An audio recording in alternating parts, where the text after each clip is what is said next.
bonjour à tous. Vous suivez peut-être mon émission hebdomadaire en podcast, le podcast de l'entrepreneur, qui se trouve sur iTunes et sur toutes les plateformes dignes de ce nom de téléchargement. En tous les cas, ce que je vous propose aujourd'hui, en ce vendredi, c'est l'interview d'Olivier Roland, qui sera diffusée également sur le podcast audio.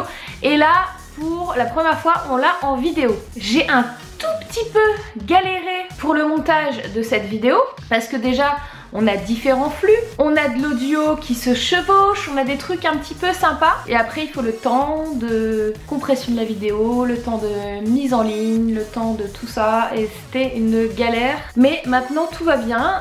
Juste pour info, il y a des moments où je n'apparais plus ou alors je suis figée. C'est normal. C'est juste que j'ai eu des petits problèmes techniques d'enregistrement. Et notamment la fin de l'interview, on me voit juste en photo. Mais c'est parce que juste... en fait, ma caméra m'avait complètement lâché à ce moment-là, et il faut savoir que cette interview n'était pas du tout prévue pour la vidéo au départ. En fait, avec Olivier, on s'est dit qu'est-ce qu'on fait, on met de la vidéo ou pas? On s'est dit oui, on le fait, et donc ça a été fait un peu à l'arrache, d'autant plus que Olivier était un peu près, mais moi alors pas du tout du tout. Donc le cadrage est horrible. Le son, ça passe vachement de temps à monter cette vidéo, donc j'espère qu'elle vous plaira. Et donc on voit ça maintenant. On a à peu près 45 minutes d'interview, c'est super intéressant. Je vous laisse regarder tout de suite. Bonjour Olivier. Bonjour Morgane. Je suis très contente de t'avoir sur le podcast de l'entrepreneur aujourd'hui. Tu es un web entrepreneur français qui est incontestable aujourd'hui en France, aussi un petit peu à l'international, peut-être tout ce qui est Canada, enfin pays francophone où tout le monde te connaît. Est-ce que tu peux nous faire un petit débrief de ton parcours? Voilà, te présenter un petit peu ton parcours. Oui, bien sûr. Bah, écoute, donc moi j'ai arrêté l'école à 18 ans pour me lancer dans mon projet de création d'entreprise, et j'ai créé ma première entreprise à 19 ans. Donc c'était une super aventure. J'aime bien dire que j'ai un bac-2. Et voilà, donc c'était une entreprise de services informatiques qui au début, j'ai fait beaucoup d'erreurs avec cette entreprise, mais bon, j'ai réussi à en faire une petite entreprise viable qui a vécu pendant 10 ans jusqu'à ce que je la revende sous forme de portefeuille client pour me lancer dans une nouvelle aventure qui est une entreprise sur le web qui est l'entreprise que je dirige aujourd'hui. D'accord, donc là ça fait combien de temps exactement que tu as cette entreprise que tu diriges aujourd'hui? L'entreprise web, donc ma deuxième entreprise, je l'ai créée en mars 2010 et c'est une maison d'édition sur internet. Donc en gros, je suis blogueur, youtubeur et je vends des livres numériques et des formations.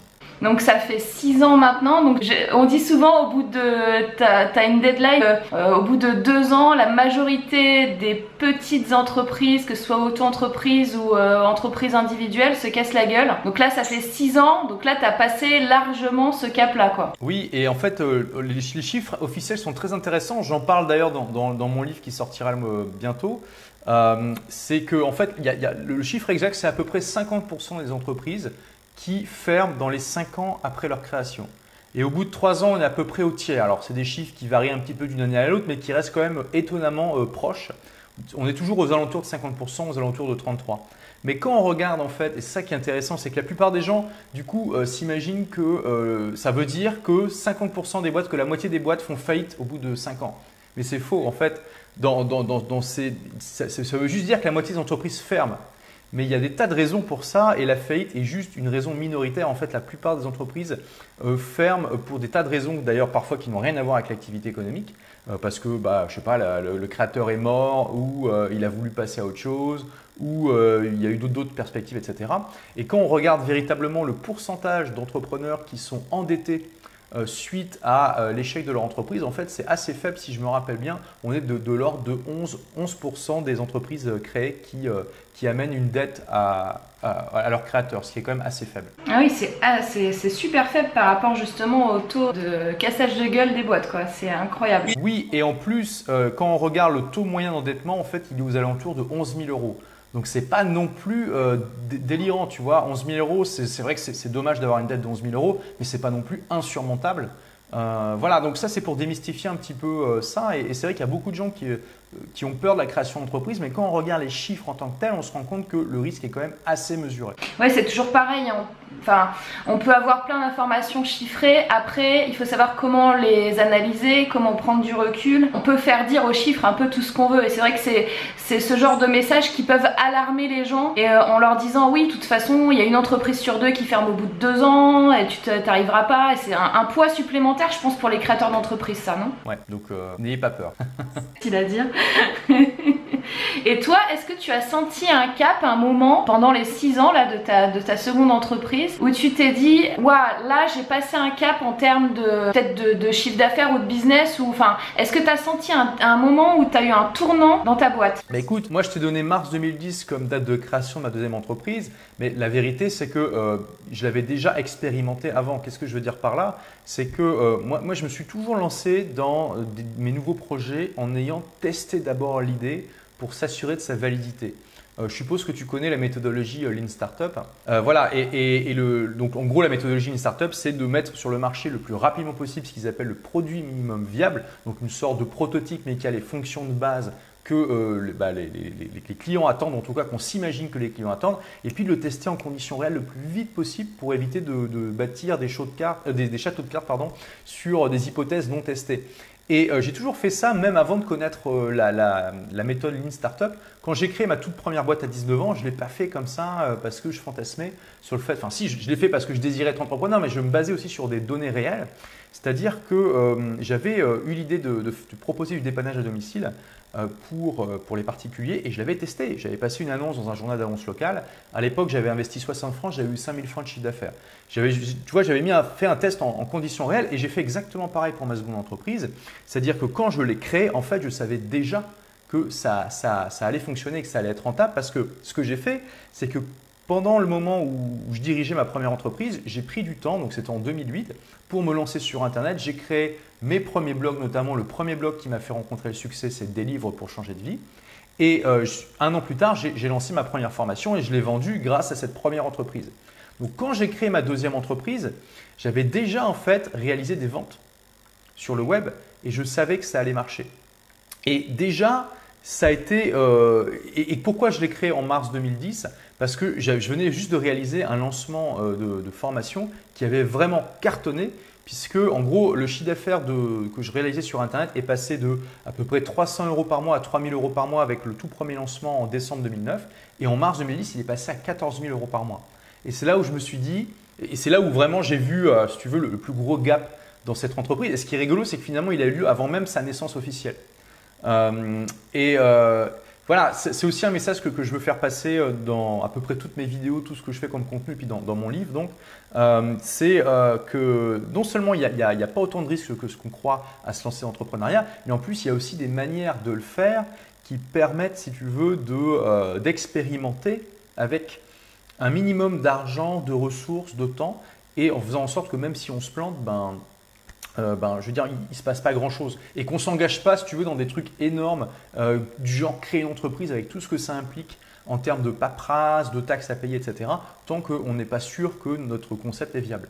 Mais carrément, mais c'est très important ce que tu dis, et moi qui croise énormément d'entrepreneurs, c'est vraiment une question qui revient très souvent, c'est-à-dire que les créateurs sont en panique et se focus sur « Waouh, il faut que je crée une boîte, alors comment je vais faire, je prends quel régime, comment je fais des statuts ?» Enfin, ils se concentrent sur des points, finalement, avant de faire le proof of concept, comme tu dis, et ça leur prend toute leur énergie, et finalement, ils avancent pas, et finalement, c'est des gens qui vont rester 1 an, 2 ans, 3 ans, 4 ans à se dire « J'ai envie de créer ma boîte » et qui vont pas franchir le pas parce qu'ils ont trop peur de cet aspect administratif, alors que le focus doit pas être là.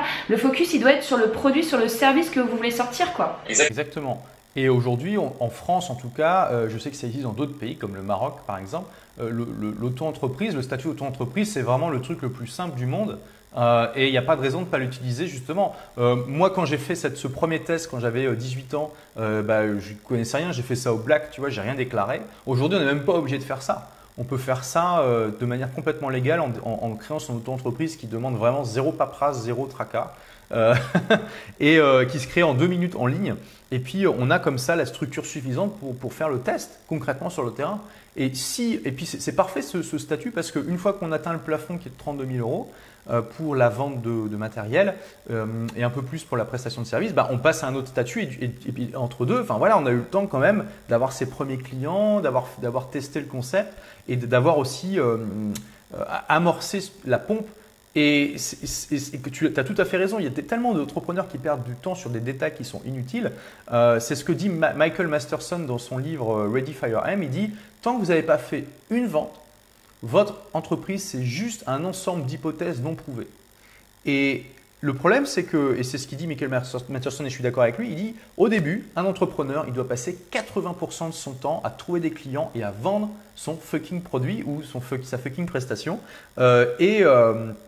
Et parce que c'est le plus important, parce que sans ça, tout reste est complètement inutile. Et ce qu'on remarque, c'est que quand même la plupart des créateurs font exactement l'inverse. C'est-à-dire qu'ils passent beaucoup de temps à choisir le design de leur site web, parfois à faire leur carte de visite, à choisir le mobilier de leur bureau, etc. À faire des tas de trucs qui, dans l'absolu, ne sont pas inutiles, mais qui sont sans doute absolument pas prioritaires. Et ils passent 20% de leur temps à vendre, alors que c'est là-dessus qu'ils devraient focaliser leurs efforts. Ah mais complètement, et c'est vrai que c'est difficile à appréhender je pense, parce que finalement, bon, ça fait toujours un petit peu peur de sauter le pas et de passer dans le monde de l'entrepreneuriat, et finalement tu vois ces excuses administratives, je pense que ça arrange aussi certaines personnes inconsciemment, du coup oui. Ça leur donne une bonne excuse pour pas aller plus loin finalement. Et moi c'est ce que j'appelle la procrastination intelligente. C'est-à-dire que notre cerveau est très très bon pour procrastiner à plein de choses. Et une manière de le faire très intelligente dans le sens où on se camoufle à nous-mêmes qu'on procrastine, c'est de se donner des tâches comme ça qui peuvent nous donner l'impression qu'on travaille, qu'on avance sur le projet. Du genre, ouais, il faut que j'étudie les structures juridiques d'une entreprise pour pouvoir savoir laquelle je vais prendre parce que c'est super important pour mon business. Et on peut passer des mois dessus et on ne se sent pas trop coupable.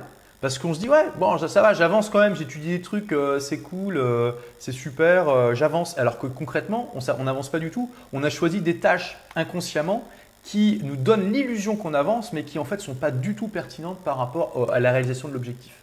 Et voilà, ça c'est vraiment un excellent exemple. Aujourd'hui, la structure juridique, c'est l'auto-entreprise quand vous démarrez, vous emmerdez pas. Pour tester votre concept, et si ça marche, vous passez, vous pourrez éventuellement vous prendre la tête sur la structure, mais en gros, aujourd'hui en France, il faut créer une SASU. Et puis voilà, ou une URL au pire. Ouais, complètement. Et donc toi, tu nous dis, tu fais tous tes projets en mode Lean Startup. Est-ce que tu as un autre petit tips, une chose que tu fais absolument à chaque fois que tu sors un produit ou un service qui est incontournable? Oui, alors moi, donc en fait, ce qui est rigolo, c'est que le Lean Startup, quelque part, je le faisais avant sans le savoir, un peu comme Monsieur Jourdain, si tu veux, il faisait de la prose sans le savoir. Et donc quand j'ai eu le bouquin, ça m'a conforté finalement dans ma méthodologie, en me donnant en plus quelques pistes supplémentaires pour améliorer ça. Mais il y a un truc que je fais encore, que j'utilise personnellement, qui est même mieux que le Lean Startup. Ça permet carrément de voir dans le futur. Et ça, je ne l'ai pas vu dans la méthodologie de Startup. Après, c'est pas très dur de relier ça à ça. En gros, c'est tout simplement de vendre le produit avant de le créer. Alors, souvent quand je dis ça, on me regarde avec les yeux, on me dit « What? Mais comment tu peux faire ça ?» En fait, c'est pas compliqué. En plus, on n'a même pas besoin d'inventer un truc nouveau. C'est juste de la précommande. La précommande, ça existe depuis, je sais pas, des milliers d'années. Et ça permet de savoir si le produit va se vendre ou pas. Donc moi, quand j'ai une idée de produit, donc typiquement, je vais vendre des formations sur le web pour aider des entrepreneurs ou des créateurs justement à se lancer sur le web ou à se développer sur le web. Si j'ai une idée de formation, ce que je vais faire, c'est que je vais créer la structure de cette formation, donc le programme, et je vais faire un webinar. Donc un webinar, c'est comme une présentation de PowerPoint, sauf qu'en fait, on fait ça sur le web. Je présente cette formation à quelques centaines de personnes de mon audience, et puis je la vends à la fin. Mais en étant complètement transparent sur le fait que la formation n'est pas disponible tout de suite et qu'elle est en précommande. Du coup, éventuellement, on peut offrir un bonus supplémentaire ou on peut faire une réduction aux clients en leur disant que comme c'est une précommande, c'est pour les remercier de leur confiance. Bien sûr, j'offre aussi une garantie 30 jours satisfait remboursé, comme ça il n'y a aucun risque de la part des clients qui démarrent évidemment à partir du moment où ils ont accès à la formation, sinon ça serait trop facile. Et puis je vois en fait, si je fais suffisamment de ventes à l'issue de ce webinaire, je crée la formation. Et sinon, je ne la créais pas. Je rembourse les quelques personnes qui se sont inscrites et puis je passe à autre chose. Et tu vois, quand tu fais ça, ou tu as une variante que tu peux faire, c'est que tu crées juste les 2 premiers cours de cette formation ou même le tout premier. Et tu ne crées la suite que si ça se vend. Et quand tu fais ça, tu peux imaginer à quel point ça te fait économiser des mois et des mois. Parce que la plupart des entrepreneurs, ils ont la démarche complètement inverse. Ils passent des mois, voire parfois des années à créer leurs produits. Et puis parfois, ils se rendent compte que malheureusement, tout le monde s'en fout. Parce qu'ils n'ont pas bien analysé les besoins du marché. Et ça me fait penser à un de mes élèves qui est Thierry Crignon du blog Nabismag. Et c'est assez croustillant finalement cette anecdote parce que Thierry Crignon, à la base, il est prof de marketing dans une école de commerce prestigieuse à Lyon. C'est un prof de marketing Internet. Donc Thierry Crignon, il est prof de marketing Internet. Il a suivi ma formation Blogueur Pro qui enseigne comment utiliser un blog pour créer et développer son business sur le web. Et puis, quand il a commencé à suivre les cours, il s'est dit, et il explique ça dans une des interviews que je donne sur que j'ai publié sur ma chaîne. Et il s'est dit, ouais, bon, je suis pro de marketing Internet, ça va, je connais la musique, je n'ai pas besoin de suivre la méthodologie exactement, je vais juste prendre ce qui m'intéresse. Et il a fait l'erreur classique de l'entrepreneur, donc à savoir qu'il a bossé pendant… Il a un blog, son blog Nabismag, c'est sur la peinture. Donc rien à voir avec sa formation, mais voilà, c'est en gros comment peindre. Et il s'est dit, il a bossé pendant 2 ans sur un livre qui présentait des différents courants d'art, etc. Et quand il l'a sorti, il n'a pas fait une seule vente. Et il avait un peu les boules parce que quand même 2 ans de travail, tu peux imaginer. Du coup, il s'est dit, ok, je vais vraiment appliquer les conseils d'Olivier. Je vais d'abord vendre le produit avant de le créer. Et il a suivi la méthodologie et il a vu qu'en fait son audience voulait une formation sur le mélange des couleurs en peinture. Tu vois comment faire des mélanges pour avoir des différentes nuances et tout ça. Et ça a cartonné, je crois qu'il a fait 22 000 € de vente en 1 semaine avec cette formation. Donc voilà, ça montre un petit peu le pouvoir de ça. Et ce qui est génial, c'est que si il avait vu que ça ne s'était pas vendu, il n'aurait pas créé, il aurait pu repasser très très vite à un autre projet. Et tu gagnes un temps absolument immense en faisant ça. Donc l'idée c'est, voilà, bien sûr ça ne fonctionne pas avec tout, hein, on est d'accord, mais posez-vous la question dans l'idée que vous avez de votre entreprise ou dans les produits que vous voulez vendre ou que vous vendez déjà, est-ce qu'il n'y a pas des choses que vous pouvez comme ça vendre en précommande et qui vous permettent comme ça de voir dans le futur? Ça peut vous faire gagner beaucoup de temps, d'énergie, de ressources et d'argent. D'ailleurs, ce qui est intéressant avec un webinaire, c'est que tu as une interaction avec les gens. Les gens peuvent te poser des questions, etc. Et d'où ma question suivante. Est-ce que du coup, quand tu fais ce genre de technique, tu utilises aussi la co-création? C'est-à-dire que pendant le webinaire, tu arrives à un petit peu analyser les besoins finalement des gens par rapport à leurs questions. Et est-ce que du coup, tu vas créer ton futur produit, ta future formation aussi en fonction de ça? Comment tu fais? Mais complètement. Alors, c'est une des choses que j'enseigne aussi. Tu vois, j'ai une formation sur les webinars aussi, ça s'appelle Webinar Pro. Et c'est ce que je dis, le webinar, comme tu l'as dit, ça a des tas d'avantages le webinar. C'est très simple à mettre en place. Voilà, le travail est quand même assez minime. C'est comme de créer un truc PowerPoint. On fait ça tranquillement de chez soi et tout le monde, toute notre audience peut nous suivre tranquillement de chez eux aussi. Il y a beaucoup moins de logistique qu'un événement. Et également, voilà, tu as tout compris, on a notre audience en direct.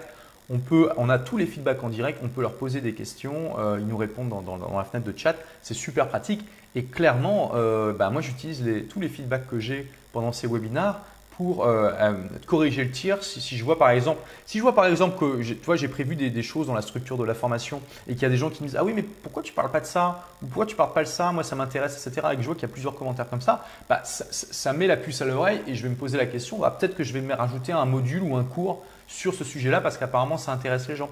Donc ça permet aussi, et tu as tout à fait raison, ce webinaire non seulement permet d'être vraiment sur le terrain puisqu'on voit si ça se vend ou pas, mais en plus d'avoir un outil qui nous permette d'avoir des feedbacks potentiellement de centaines ou de milliers de personnes. Alors bien sûr, il faut avoir l'audience qui va avec.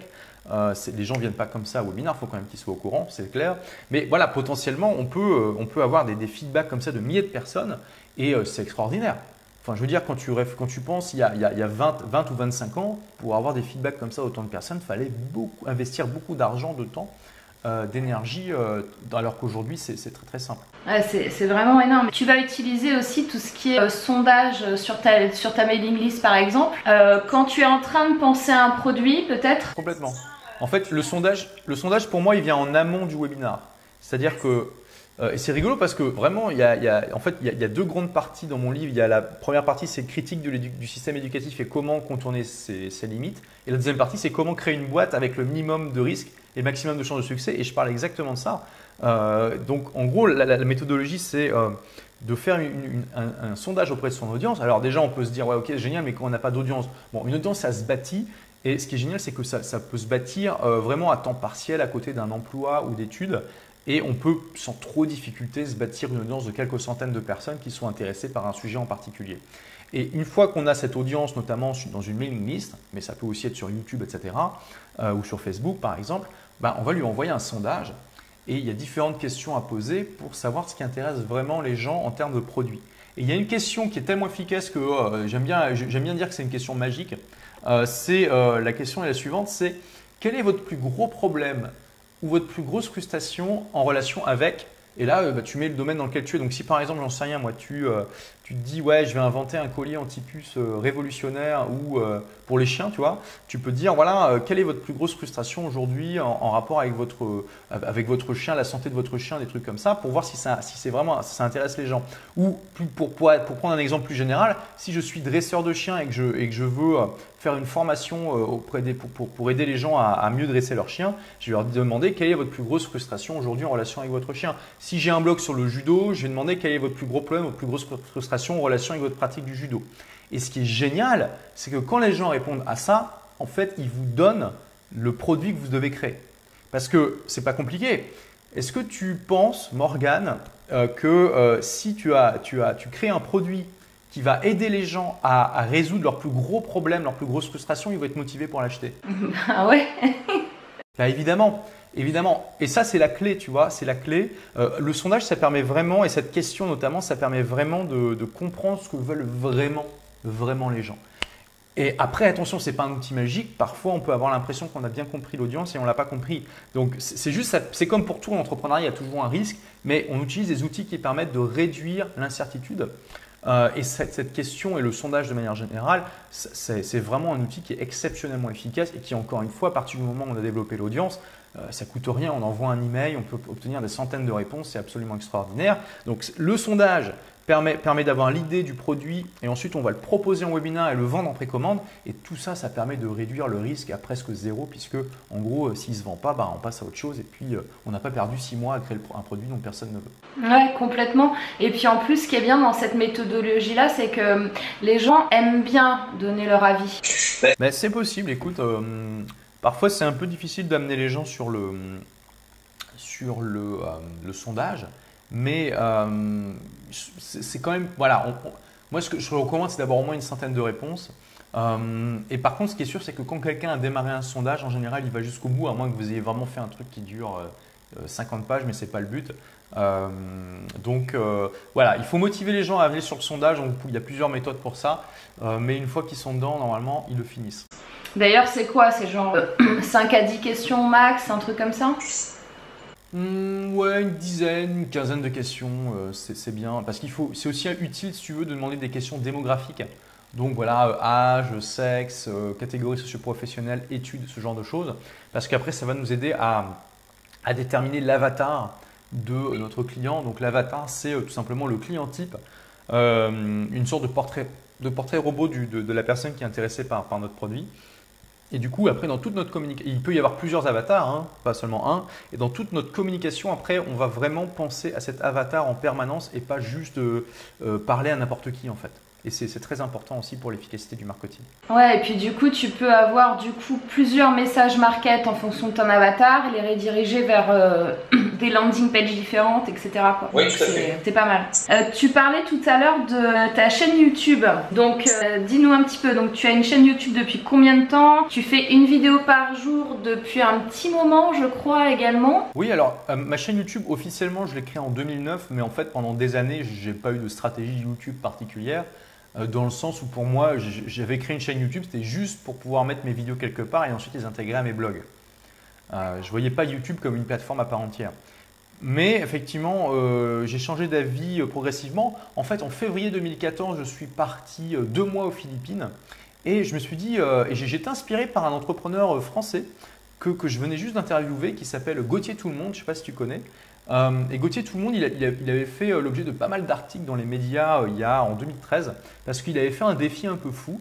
C'est qu'il était parti pendant 40 jours dans une île déserte en Indonésie et il voulait montrer qu'il pouvait toujours gérer son entreprise de là-bas. Il voulait montrer en fait ce qu'on pouvait faire, ce qu'amenaient comme possibilité les nouvelles technologies. Et voilà, il est vraiment parti dans une île déserte, toute petite, il n'y avait rien, il y avait un chien, des poules, voilà, c'est tout. Il avait tout son matériel informatique en double, il avait donc des panneaux solaires, 2 téléphones satellites qui lui permettaient de se connecter à Internet. Et puis il gérait son entreprise, qui est une entreprise qui est dans le nord de la France et qui, en gros, est une entreprise qui édite des magazines. Je crois qu'il y a un magazine sur l'immobilier, un autre sur la philatélie. Donc tu vois, pas des entreprises très Internet. Et quand j'ai vu ça, je me suis dit, ouais, c'est génial. Et comme il était juste à côté de chez moi, parce que moi, là-bas, je suis de Lille, je l'ai rencontré, on s'est interviewé. Et c'était juste avant que je parte aux Philippines. Et je me suis dit, waouh, ça m'inspire quand même. Du coup, je vais me lancer un défi aussi, pas aussi hardcore que lui, mais aussi un défi pour montrer ce qu'on peut faire en termes avec les nouvelles technologies. Donc, je me suis dit, je vais partir, je vais faire une vidéo par jour pendant 60 jours pour ma chaîne YouTube pendant que je suis à l'autre bout du monde. Et donc voilà, j'étais vraiment dans le paradis sur Terre, dans des îles incroyables aux Philippines et j'avais un accès 3G. Voilà, c'est très facile aujourd'hui d'avoir des accès 3G. Même en haut de l'Everest, il y a une antenne 3G maintenant. Et j'ai publié comme ça une vidéo par jour pendant 60 jours. Et j'ai tellement adoré, et mon audience a tellement adoré, qu'en fait, j'ai décidé de continuer. Et j'en ai fait 465 d'affilée, pendant 465 jours. Et du coup, la chaîne YouTube a vraiment décollé à partir de ce moment-là. Au bout de ces 465 jours, j'ai décidé de diminuer le rythme à 2 ou 3 par semaine. Non pas parce que j'en avais assez, mais je voulais faire un peu plus de qualitatif. Mais finalement, au bout d'un an comme ça, je me suis dit que je préférais faire une vidéo par jour. Donc, je m'y suis remis récemment. Là, je dois être à la 40e publiée. Et là, je me suis lancé dans un défi d'en faire une par jour pendant 365 jours. Donc, on verra. Peut-être que je vais tellement aimer que je vais faire ça pendant 10 ans, j'en sais rien. Mais voilà, en tout cas, j'adore ça. Donc là, tu t'es remis à une vidéo par jour parce que justement, moi, c'est un truc très bizarre, tu vois, parce que je viens de lancer ma chaîne YouTube vraiment la semaine dernière. On en parlait tout à l'heure. Et en fait, ce week-end, j'ai pas tourné de vidéo. Et ben, ça a été dur de reprendre le tournage après avoir fait ce break-là, alors que dans la semaine, enchaîner une vidéo par jour, c'était facile. Écoute, moi, j'ai pas trop de mérite par rapport à ça parce que j'ai toujours adoré ça. Et il y a eu des fois où je me suis dit, ah zut, il faut que je fasse une vidéo, ça m'embête un peu. Mais de manière globale, ça prend pas très longtemps. Et j'ai adoré faire ça. Par contre, moi, ce qui m'arrive souvent, c'est que je tourne 2-3 vidéos en même temps. Je ne fais pas une par jour en termes de tournage, je fais une par jour en termes de publication. Et parfois même, je me fais des jours où je fais 5-6 vidéos, comme ça je suis tranquille pour une semaine. Par exemple, je suis allé à Burning Man en 2014, qui est un festival incroyable dans le désert du Nevada, à 6 heures de route de San Francisco. Et voilà, il n'y avait pas de connexion Internet pendant une semaine. C'est vraiment, on était au milieu du désert. Donc j'avais prévu le coup. J'avais juste fait mes vidéos en avance. Et puis voilà, j'en ai tourné quelques-unes sur place que j'ai uploadé après. Et là, pareil, je dois avoir à peu près une semaine, 10 jours de vidéos d'avance. Ça permet, si tu veux, d'avoir un tampon. Comme ça, si jamais il t'arrive quoi que ce soit, tu perds pas le rythme de publication. Et puis voilà, s'il y a des jours tu vois, où tu te dis tiens je ne vais pas faire grand chose aujourd'hui comme travail, tu te fais une journée marathon, tu tournes 10 vidéos. J'ai un élève, Romain Collignon du blog Décodeur du non-verbal, lui il s'était dit je vais faire un défi pendant 30 vidéos en 30 jours et il a tout tourné en 2 jours je crois. Bah oui, tu prévois un peu les sujets à l'avance, puis après tu enchaînes. Tu vois, en batchant comme ça, en regroupant les tâches similaires, tu gagnes en productivité. Bah, il y a le tournage, et puis après, il y a le montage, il y a la publication. Ouais, alors moi, le montage, si tu veux, au début, quand je me suis lancé dans ce défi, j'avais un jeu, c'était un jeu vidéo pour moi. C'est-à-dire, le concept était simple, ça allait directement de l'iPhone à YouTube. Il n'y avait aucun montage. Donc, le jeu vidéo, c'était quoi? C'était que j'ai un sujet. Je dois parler de ça et puis tant pis si je me plante au milieu, tant pis si je bafouille, etc. C'est comme si je parlais à des gens en vrai. Parce que finalement, c'est pareil quand tu es sur scène, par exemple, tu parles à des centaines de personnes. Je ne sais pas si c'était déjà arrivé, mais voilà, ou même à des dizaines. Enfin, à un moment, tu peux te planter dans ton truc. C'est pas pour autant que tu vas dire ah attendez, on la refait. Du coup, non, tu continues puis c'est tout quoi. Puis personne ne t'en veut. Donc, c'est pareil en vidéo.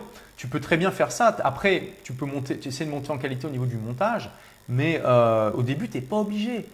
Et c'est vrai que j'aurais jamais pu faire une vidéo par jour comme ça si je devais en plus faire du montage. Donc c'était directement de l'iPhone à YouTube et j'étais très content comme ça. Et du coup, par contre, quand j'ai vu que j'adorais faire ça et que la chaîne YouTube commençait à décoller, je crois que c'est à peu près au bout de 150 vidéos. Là, je me suis dit, ok, bon bah on va monter un petit peu en qualité. J'ai pris un monteur tout simplement qui a commencé à monter mes vidéos et du coup à rajouter de la musique, des images, des effets spéciaux, ce genre de trucs.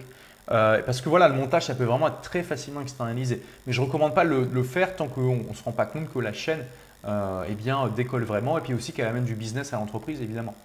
Mais voilà, au début, moi, je recommande vraiment keep it simple, quoi. C'est vraiment évite le montage. Enfin, à moins que tu veuilles te faire juste moins qu'une vidéo par jour, mais sinon c'est compliqué quand même. Et dans les trucs un peu chiants, je me suis rendu compte d'une chose, c'est que les sous-titres sur les vidéos YouTube ont l'air d'avoir pas mal d'importance, notamment dans le référencement, etc. Et tu vois là, moi pour l'instant j'ai mis en automatique, mais j'ai l'impression que ça rend vraiment tout pourri. Ouais, ça l'est. Mais en même temps, là, tout de suite, j'ai pas forcément le temps nécessaire pour me lancer dans la retranscription complète de toutes mes vidéos, là, en faisant une par jour en ce moment. Pareil, ça se externalise, hein. Faut pas faire ça soi-même, ça n'a aucun intérêt. Moi, je passe par une boîte de Madagascar qui s'appelle Ilodata et qui, en gros, te facture, je crois, c'est 1 € la minute. Donc, en gros, une vidéo de 5 minutes va te coûter 5 €. Alors la transcription n'est pas ultra top qualité, mais elle est suffisante pour faire des sous-titres YouTube. Tu as raison de dire que ça a un impact sur le référencement au niveau de la longue traîne, c'est clair. Et en fait, ce qui est bien, c'est qu'effectivement, comme tu l'as dit, la fonction de sous-titrage automatique de YouTube est complètement pourrie. Par contre, si tu uploads une transcription texte de ta vidéo, YouTube sait très bien la faire matcher avec ce que tu dis. C'est-à-dire que tu n'as pas besoin de lui donner les codes temporels. Tu n'as pas besoin de lui dire, OK, de telle seconde à telle seconde, c'est telle phrase que tu dois afficher. Tu lui balances juste le texte brut de ta vidéo et il est capable de le synchroniser tout seul avec le son.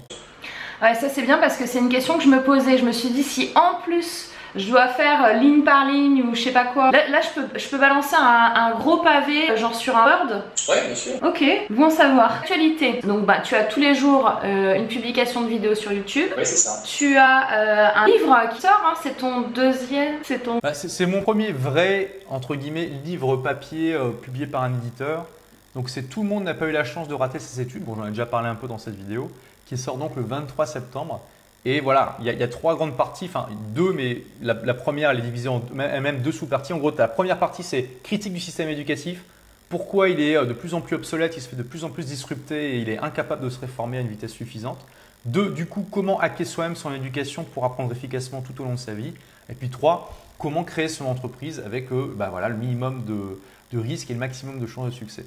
Et je parle notamment en détail de toutes ces techniques, toutes ces méthodes pour eh bien, voir dans le futur et puis tester les idées avant de se lancer dans des grands projets. Super intéressant, et du coup bah, il sera disponible en librairie. Ouais, complètement, dans toutes les bonnes librairies francophones en France, en Belgique, en Suisse, au Québec et sur le Kindle pour tous les expatriés. C'est ce que j'allais te demander, Kindle. Et est-ce qu'il va être traduit? Alors déjà, il sort en français. Le but en fait c'est de toucher un maximum de personnes avec ça. Moi, pourquoi j'ai écrit ce bouquin? Bon, pour plein de raisons, mais notamment parce que je trouve qu'en France, on manque d'état d'esprit entrepreneurial. En France et puis voilà, en francophonie de manière générale, même si c'est moins le cas en Suisse et au Québec. Je trouve qu'on manque d'état d'esprit entrepreneurial et je pense qu'une des raisons, c'est qu'on ne dit pas assez aux gens qu'il y a une autre voie que le métro boulot dodo, tu vois, de passer son diplôme et puis de prendre sa retraite 40 ans après. Enfin 40 ans si on a de la chance parce qu'on se dit, vu comment ça évolue, on va sans doute prendre sa retraite à 70-75 ans. Et on leur a dit pas assez. Moi, je pense qu'en France, il y a plein de braises, tu vois, potentielles qui peuvent faire des incendies gigantesques, mais elles se sont fait arroser toute leur vie. Et moi, j'aimerais être juste la petite brise qui fait en sorte qu'elles prennent et qu'elles se lancent dans l'entrepreneuriat parce qu'en leur disant, voyez, il y a des tas de gens, tu vois, ils ressentent un malaise par rapport au système, ils ne se sentent pas bien dans le système éducatif ou après dans le système de l'emploi. Extérieurement, ils peuvent avoir tous les sites de la réussite, ils peuvent avoir un super boulot, une belle maison, etc. Mais ils se sentent un peu morts à l'intérieur, ils ressentent un peu l'appel, si tu veux, de la liberté, de l'indépendance, de l'entrepreneuriat. Mais ils ne savent pas trop comment y répondre, ils savent pas. Et puis, tu vois, ils peuvent être influencés par des mythes dont on a parlé que 50% des entreprises font faillite alors que ce n'est pas vrai. Donc voilà, j'essaie vraiment dans mon livre de leur montrer comment réussir en dehors du système. Et non seulement Je m'appuie sur mon expérience et celle de centaines d'entrepreneurs, mais aussi beaucoup sur la science, puisque j'ai fait énormément de recherches pour ce livre. Il y a eu jusqu'à 4 assistants de recherche qui bossaient pour moi en même temps pour ce livre. Et il y a quand même plus de 400 références scientifiques pour appuyer mes propos. D'accord, donc c'est pas de la rigolade. T'as mis combien de temps pour... C'est pas de la rigolade, non, c'est un livre très ambitieux. J'ai mis 3 ans et demi à l'écrire. Il fait quand même 620 pages. Alors c'est son gros défaut, hein. Il est énorme. Vous allez aussi pouvoir l'utiliser pour faire de la muscu. Et voilà, et je sais qu'il y a plein de gens qui vont l'acheter, qui ne vont pas le lire en entier. Mais voilà, moi j'ai vraiment conçu ce bouquin pour... c'est le manuel du rebelle intelligent au XXIe siècle, tout simplement. Et tiens, et pourquoi t'as pas pris ce titre-là? Écoute, il y a plein de titres que j'ai envisagés, j'ai aussi demandé à ma communauté ce qu'ils en pensaient. Finalement, tout le monde n'a pas la chance de rater ce titre qui était le meilleur, celui que les gens préféraient, qui était aussi le plus performant dans les tests. Donc voilà, j'adore ce titre, de toute façon, il est bien. Et il correspond très bien à la philosophie de mon livre. Et alors, en parlant de livres, s'il y a un livre que tout entrepreneur en réflexion de création ou vrai entrepreneur, ou entrepreneur établi ou serial entrepreneur, enfin, quel que soit le niveau d'entrepreneuriat, est-ce que s'il y a un livre à lire, donc mis à part, tout le monde n'a pas eu la chance de rater ses études, bien sûr, s'il y a un livre à lire, lequel tu recommanderais absolument, qu'il faut absolument avoir lu dans sa vie?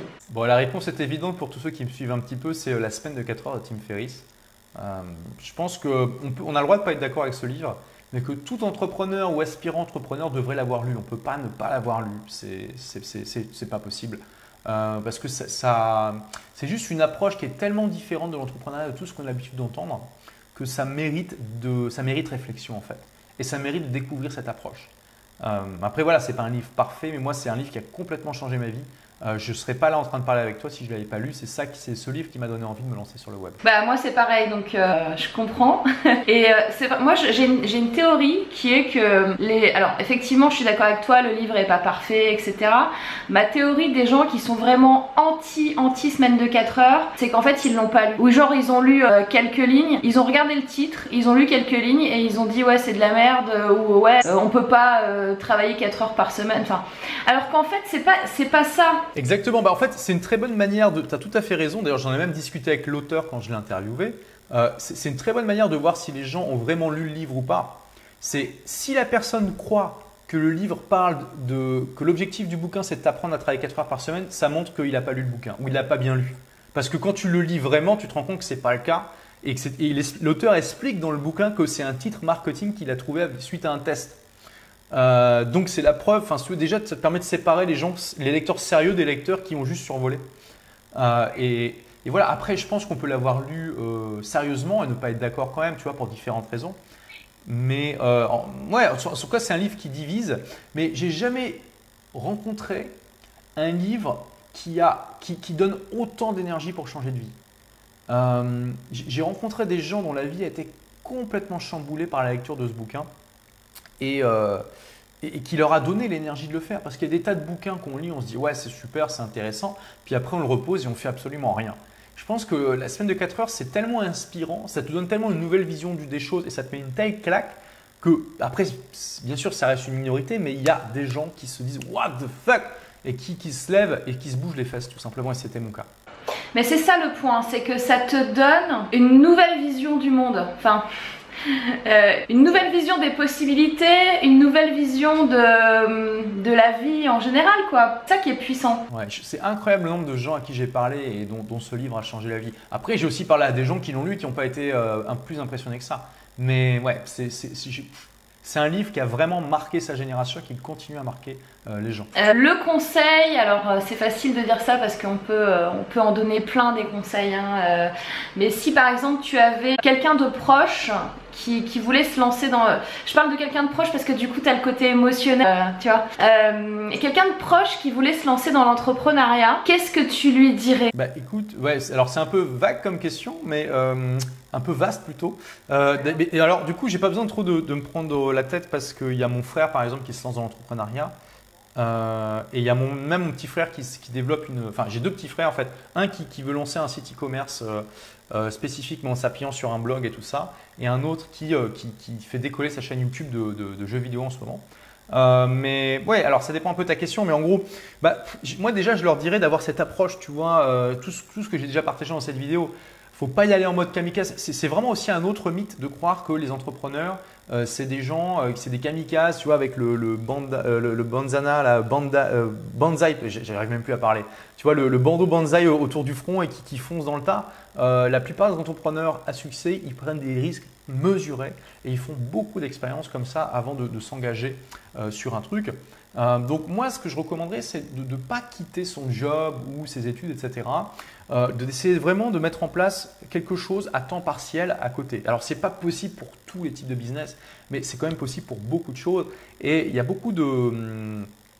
Enfin, finalement, on a l'impression que les entrepreneurs, c'est un peu des super-humains qui font des tas de trucs alors que les autres n'ont pas le temps. Mais il y a des tas de choses qu'on peut enlever dans sa vie et qui nous font gagner énormément de temps. Je crois que, si je me rappelle bien, en France, les gens regardent en moyenne 3h30 de télé par jour.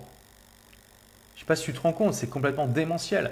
Il suffirait de réduire d'1 heure ou 2 juste cette activité tous les jours pour que déjà tu aies suffisamment de temps pour te lancer dans une activité à temps partiel, pour faire des tests. Tu peux aussi faire en sorte que ton activité soit un loisir. Par exemple, mon petit frère, je lui disais à un moment, il avait démarré sa chaîne YouTube puis il avait laissé tomber. Je lui dis, c'est quand même dommage parce que tu joues de toute façon aux jeux vidéo.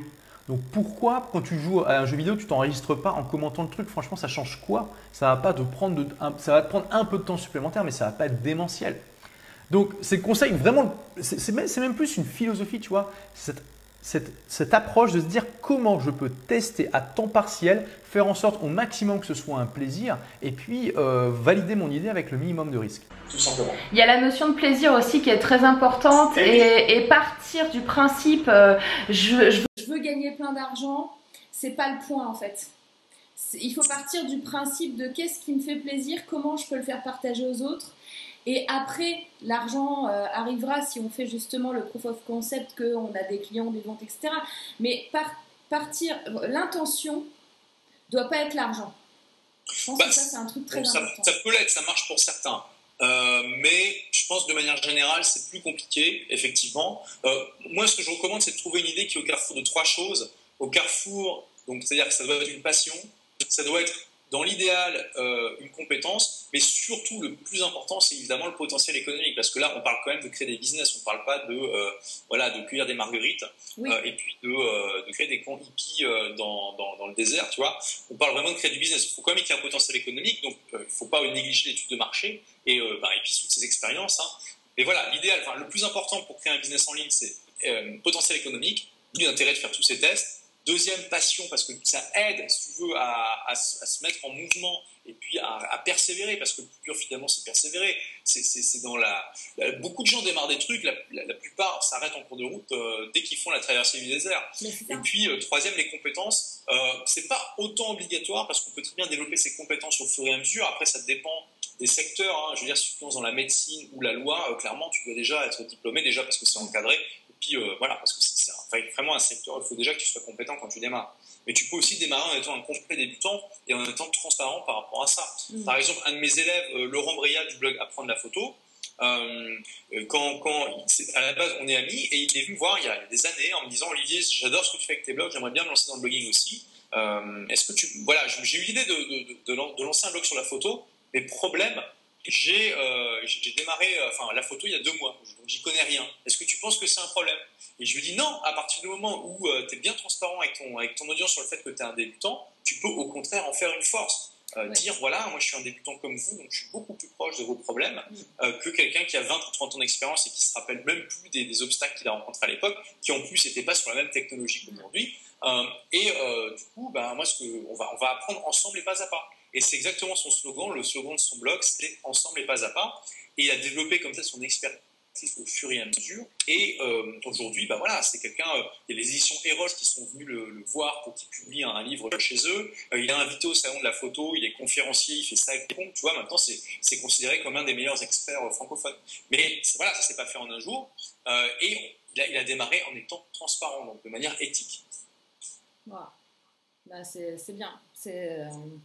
C'est super fort. Et d'ailleurs, tiens, j'ai une dernière question. Est-ce que, à ton avis, le blogging est mort? j'entends beaucoup de choses qui disent oui, alors il y a les nouveaux médias, les réseaux sociaux, notamment l'émergence de YouTube. Et on dit souvent, ouais, maintenant le blog est mort parce que les gens ne lisent plus, parce que le blog, c'est un contenu qui est trop long et les gens sont attentifs un minimum de temps et du coup, ça ne sert plus à rien. Qu'est-ce que tu en penses de ça? Bah, j'ai fait une vidéo sur ma chaîne qui parle de ça justement parce que moi ça me fait bien rigoler personnellement. C'est comme les emails, si tu veux, à peu près depuis l'an 2000, tous les ans tu as quelqu'un qui dit que l'email marketing c'est mort. Si tu veux. Et depuis 15 ans, ça s'est jamais révélé vrai. Et c'est exactement pareil pour plein de choses, tu veux. Et le blogging, là, il y a une mode en ce moment qui consiste à dire que le blogging est mort et ça me fait rigoler, quoi. C'est comme si on disait les sites web sont morts. Enfin, ça n'a aucun sens. Je veux dire, enfin, c'était déjà le cas il y a 5 ans, tu vois. Le blog, bien sûr, ne doit pas être considéré comme un élément isolé. Le blog doit être vu comme le centre d'un écosystème. Donc, c'est pas parce que tu as un blog que tu vas pas aussi créer une chaîne YouTube, une page Facebook, un compte Twitter. Au contraire, il faut le faire. Par contre, le blog comme pièce centrale de ton écosystème, pour moi, reste toujours ultra pertinent, même aujourd'hui en 2016, sans doute d'ici encore dans 10 ans, pour des tas de raisons. Déjà, c'est le seul espace que tu possèdes vraiment.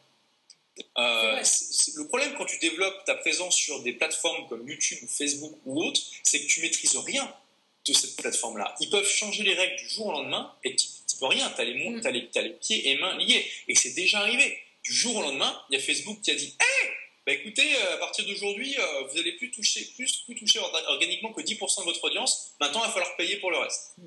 Super. Donc, il y a des gens qui avaient bâti leur audience pendant des années sur Facebook, puis du jour au lendemain, ils ont dû payer pour toucher les gens qui les suivent. C'est quand même assez fou, quoi. Pareil, sur Instagram, tu peux développer un compte. Là, je suis tombé sur un compte récemment je sais plus qui m'en a parlé, d'une femme qui faisait des dessins érotiques, mais très artistiques, tu vois, vraiment très jolis. Elle avait bâti pendant 1 an, elle avait bossé très dur pour développer son compte Instagram pour qu'il y ait 60 000 followers. Et du jour au lendemain, son compte s'est fait supprimer parce qu'apparemment, ça allait à l'encontre des. Tu sais, parfois les Américains, ils sont un petit peu prudes. Ils font pas forcément la différence entre de l'art érotique et puis du porno. Elle s'est fait supprimer son compte. 1 an de travail à la poubelle. Donc, voilà, c'est quand même un point important. Sur un blog, la plateforme vous appartient, vous faites absolument ce que vous voulez. Et quand je dis blog, ça peut être site web aussi. Après, c'est sûr qu'on est aussi dépendant de certaines choses sur un blog, notamment de l'algorithme de Google qui peut changer. Mais l'algorithme de Google, il est beaucoup plus stable qu'une plateforme comme Facebook. Et puis, on sait que Google ne va pas dire du jour au lendemain « Hey, maintenant, si vous voulez vous positionner sur le moteur, il va falloir payer. » Tu vois, c'est pas possible, c'est pas dans leur business model. C'est déjà le cas. Deuxième facteur très important qui montre toujours l'importance du blog, c'est le taux de conversion. Alors, qu'est-ce que j'appelle taux de conversion ? En gros, c'est du trafic vers votre objectif. Moi, ce que je recommande, c'est de faire en sorte de faire inscrire les gens à une mailing list. C'est une très bonne étape pour développer la relation avec eux et ensuite leur proposer des produits. Le problème de toutes les plateformes comme Facebook, YouTube, c'est que c'est très difficile de faire sortir les gens de cette plateforme et les faire s'inscrire à une mailing list. Sur YouTube, par exemple, quand tu as 2% de conversion, c'est-à-dire que sur 100 vues, tu vas avoir 2 personnes qui s'inscrivent à ta mailing list, tu es un dieu vivant.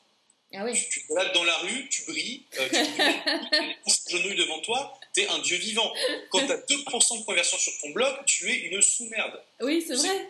C'est pas perdu. Donc, voilà, je veux dire, sur un blog, tu peux obtenir 5 à 10% de conversion. C'est énorme. Ça veut dire que à trafic égal, un blog t'amène 5, 10 fois, non, je dis bêtise, de 3 à 10 fois plus de conversion. De gens qui s'inscrivent. Ça fait une différence énorme dans ton business. Donc voilà, c'est une erreur de croire que le blogging est mort. Et tout ce qu'on dit, oui, les gens ils disent moins qu'avant, mais les gens, ils ont jamais ils ont déjà jamais beaucoup lu. Et 2, c'est pas parce que tu fais des vidéos sur YouTube que tu peux pas aussi les mettre sur ton blog. Ouais. Donc voilà, ça vient. Je pense que cette nouvelle mode, ça vient notamment en partie de marketeurs qui vendent des produits qui mettent pas en avant les blogs. Donc c'est un peu une stratégie marketing. Puis après, tu vois, il y a des gens qui savent pas vraiment ou qui relaient un petit peu ça sans réflexion. Mais quand on analyse vraiment le fond des choses, on se rend compte c'est comme pour toutes les annonces beaucoup d'annonces de telle technologie est morte et qui s'est avérée fausse. Ouais, complètement. Voilà. Eh ben écoute Olivier, je te remercie beaucoup pour cette interview. Donc n'hésitez pas à aller télécharger si vous avez un Kindle le 23 septembre, tout le monde n'a pas eu la chance de rater ses études, ou d'aller en kiosque. C'est sympa aussi d'avoir le livre en papier, surtout si vous pouvez faire de la muscu avec. Bah, tu peux faire la muscu avec, génial. Je vous mettrai tous les liens de toute façon, la chaîne YouTube d'Olivier, tout ce qu'il faut que vous ayez pour retrouver tout ce que fait Olivier sous le podcast. Et puis, je vous dis à tous, à la semaine prochaine. À bientôt Olivier. À bientôt, ciao. Merci d'avoir regardé cette vidéo jusqu'au bout. Vous avez toutes les informations nécessaires en dessous de la vidéo, tous les liens si vous voulez retrouver ce que fait Olivier Roland et si vous voulez retrouver aussi le podcast de l'entrepreneur en audio. Je vous dis à la semaine prochaine et d'ici là, passez à l'action. À lundi, bye bye.